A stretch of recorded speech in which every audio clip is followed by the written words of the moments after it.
Welcome to another Orchid Medley Chit Chat. These 8 orchids and more coming up at the Orchid Hut.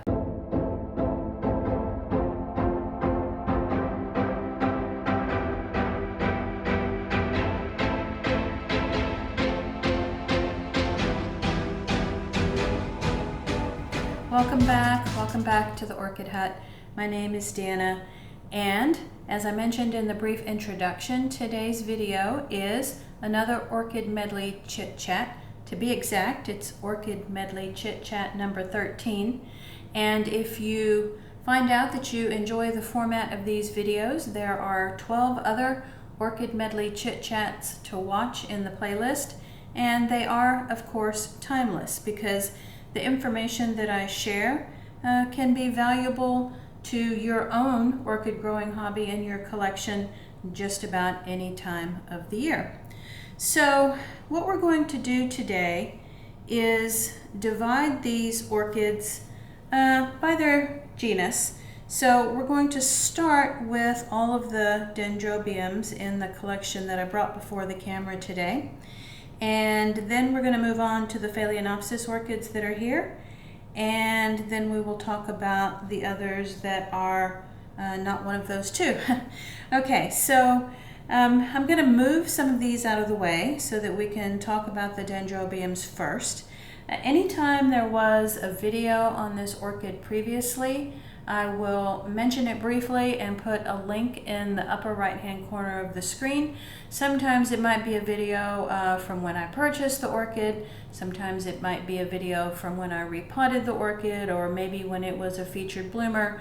There could be a variety there, but if you'd like to go back and see what this orchid looked like in my collection prior to today, those links will be in the upper right hand corner of the screen. And before we move into all of that, just a quick update on Southeast Texas, because we are, wow, you know, the weather guy comes on the station every morning and he says one word: hot, hot. The next day, hot. So yeah, it's still very, very hot. High humidity, feels like temperatures, 110 degrees Fahrenheit and higher. Yesterday, there was a bit of hope, but it was quickly dashed. The forecast said 50% chance of rain from 4 p.m. to 7 p.m. We got nothing. The forecast for today, earlier in the week, said 50% chance of rain throughout the day. And then this morning, the updated forecast just had cloudy, but nothing with, nothing for rain. Nothing. So it's dry. The lawn is dry. The orchids are more frequently thirsty outside. So, I am having to pay careful attention to that, making sure that none of them are showing signs of heat stress. And, they haven't so far. And it could just be because they've had an opportunity to kind of work into this heat, since they've been outside in March. So, it's been gradually getting hotter. It hasn't just come upon them all of a sudden. So maybe they've had an opportunity to acclimate. However, the longer this heat goes on, there is a possibility that they may just kind of give up. My personal habit in the morning is to go on a neighborhood walk, about a 3/4 mile walk, and then I come back in the house to do my strength training and stuff like that, because there's just no way to do that out in the heat. You have to have, air conditioning. I really wish that I could be outside more. I enjoy the outdoors immensely, but just too much. It is just too much. All right, a quick little break here, and then I will be back with just the Dendrobium orchids in front of the camera. Okay, be right back. Okay, so we're going to be talking about these 2 Dendrobiums first because they have a very similar backstory. They came to my collection at the same time, and last year during the growing season, they were attacked by spider mites, had a setback because of that, although, you know, the spider mites were eradicated, they do, you know, leave behind some permanent damage on the leaves. That's what spider mite damage looks like. And then they recovered from that, but I think where they really took a decline was over the winter. I had a little bit of an overflow in my secondary grow space during the winter, and I had a grow light in the bathroom for a few orchids, and I just don't think that grow light was adequate for winter light, or, you know, especially maybe for these Dendrobiums. And they declined over the winter. So this one is Dendrobium Maiden Charlotte, and you can tell that over the winter the growth was just reaching for the grow light. It all began to lean in this one direction, so that was kind of a signal that the light was not good enough over the winter. It was repotted, but the good news now is that it has a whole bunch of new growth coming from the center of the plant. So all of those new little canes need to produce a stronger root system, and I think this orchid can bounce back not only from the spider mite attack, but from the poor winter conditions that it suffered through. Okay, so that's the first Dendrobium. Now, this other one doesn't have a name of its own as best I can tell, but this is Dendrobium rotostictum crossed with little atro. It has a gorgeous, gorgeous bloom on it. And again, a spider mite problem, and then over the winter some of the canes just begin to turn soft and die. And so I repotted this one intentionally low in the pot because Dendrobiums do not like to be overpotted. The root system on this one was particularly poor. I even found a snail in the pot, which had probably not helped the root system. And so this one was going to have to make a comeback from the spider mites, from the poor winter conditions, and from the snail that had had lunch on the roots. But as you can see right here, since this has been repotted, there are two new growths happening right here. And you won't be able to see it probably on camera, but there looks like there may be another new growth from this other cane down here in the very bottom of the pot. So these are very weak new canes. But my hope is that they can put down somewhat of a new root system to try and help this orchid make a comeback. Okay, so that is Dendrobium number 2. Now, this next one is a bit different. This is the Dendrobium that I showed you in a video not too long ago. It was one of the ones that I found 50% off at the end of the spring when the blooms were already failing. And the difficulty with this one was that it was falling out of the pot. It had been, I think, handled a bit roughly as they were moving it around in the nursery. And when I purchased it, it was partly falling out of the pot, and I kind of just tucked it back down inside the pot initially just to see if it would stabilize, and it has. But now what's going on is a new growth down here at the bottom. Let me move that little piece of bark so you can see. There is a new growth happening at the bottom of that cane. I'm not familiar with this particular Dendrobium, so I'm not sure when the root system will follow, but my plan is to watch very, very carefully, and at the first sign of a new root system, I will be putting this one into new media and a new pot, partly too because it was just a bit unstable in this one. And by the way, the name here is Dendrobium bicentennial blue. And while we have it here, this is the very, very end of the faded bloom spike here. And while I have it in front of us, I'm just going to go ahead and clip that bloom spike off because it does need to go ahead now and work on the new cane growth as well as new roots. Okay, so there's a little update on that Dendrobium.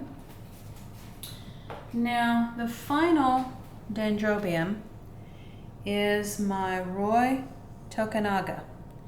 Now, I have to say, this may be one of the more slow-growing Dendrobiums. And let me get it out of the decorative pot so you can see a bit better. It had gorgeous blooms on it when I purchased it. It had 3 mature, very tall canes, and it had a few older canes that had already lost their leaves. This particular cane right here is the one that grew over last fall, over the winter, and partly in the spring of this year. So it basically took 3 seasons, last fall, over the winter, and the beginning of the spring, to grow this particular cane. Now, I can tell that the root system from the older part of the plant was maybe not sufficient, because these leaves came out a bit with accordion pleats, which is often an indication that it's not able to uptake enough moisture for those leaves to unfold properly. And so I knew that when this cane matured, and by the way, before this even thought about putting down any new roots, this particular cane was completely mature. So the new root system was not going to help this orchid while this was growing, because the cane was mature before it even started putting on the new root system that you can see in the bottom of the pot here. So in order to encourage that little spot of new root growth, I put a bit of sphagnum, and I make sure every day, every other day at least, to spray that with a bit of moisture to encourage that root system to go ahead and set down into the bark media beneath.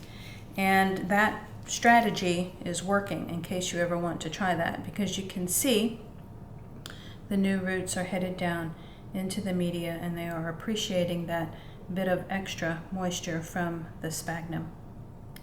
All right, so that's the end of the Dendrobiums in this Orchid Medley Chit Chat. So I'll take a little break, and I will be back with the Phalaenopsis orchids. Okay, so back with the Phalaenopsis orchid updates here. This is the easiest one, but I did want to show it because it is a novelty Phalaenopsis that has decided to send out a bloom spike in the middle of summer. Now, this is typically not what you expect. There is a belief that, all orchids need a cool down in temperatures to set their bloom spikes, which, has not happened inside my home during the heat of the summer. It just kind of goes to show you that sometimes orchids have behavior that is a little bit unpredictable and maybe without explanation. Okay, so now the next Phalaenopsis that I want to show you is one that was repotted just a few weeks ago. I did several Phalaenopsis repots all in one video. They were all a bit dehydrated for different reasons. This one was pretty dehydrated. It went through the tea soak. It was repotted, but I wanted to show you how it has made a comeback. The 2 top leaves very well rehydrated. One of the older leaves looks much, much better. No longer has the wrinkling in it. And this leaf is even looking better as well. A lot of the wrinkling has diminished, and the air roots for this orchid are now either slightly below the surface of the media or maybe somewhat resting on top. But this one is getting a bit more moisture because I did put some sphagnum in these particular repots because I knew these orchids were struggling to get the moisture that they needed. So I'm making a point to keep these just a bit more moist in the meantime until they are able to generate some new roots. So this one is looking well, and I just wanted to let you know that kind of all of the trouble that I went through to rehydrate and repot this one, you know, it was well worth that effort. Okay, and then this orchid is sort of the one that has just continued to be somewhat neglected. About a year ago, this one was given to me as a gift, and it has this horrible sphagnum plug inside one of these flimsy plastic pots, as we often get, you know, when we buy the commercial Phalaenopsis from grocery stores and whatnot. This orchid has also been through a lot, so I have left it be, just being very careful how to water it. You know, and I'm keeping an eye on the root system to make sure that there's nothing really horrible happening there. But as many of these commercial Phalaenopsis orchids do have, is they do have crown rot that you sometimes can't exactly see is underway at the point in time when you purchase it. So this particular original growth right here had crown rot, and it began putting out a new leaf that just turned completely black, and that was the moment that I knew it was in trouble. So I got that black leaf out, did several days of hydrogen peroxide treatment, and the crown rot stopped. But the problem with that then is that this particular point of growth right here is destroyed by that crown rot. So the orchid, in order to save itself, puts out a basal growth like this one did over time, and this one has just skyrocketed in growth. You can tell now that the growth point from the crown for this orchid is now from this basal growth, and this is a brand new leaf right here. The basal growth is also putting out some new roots at the top of the pot, so that's encouraging. This one now is ready to be repotted.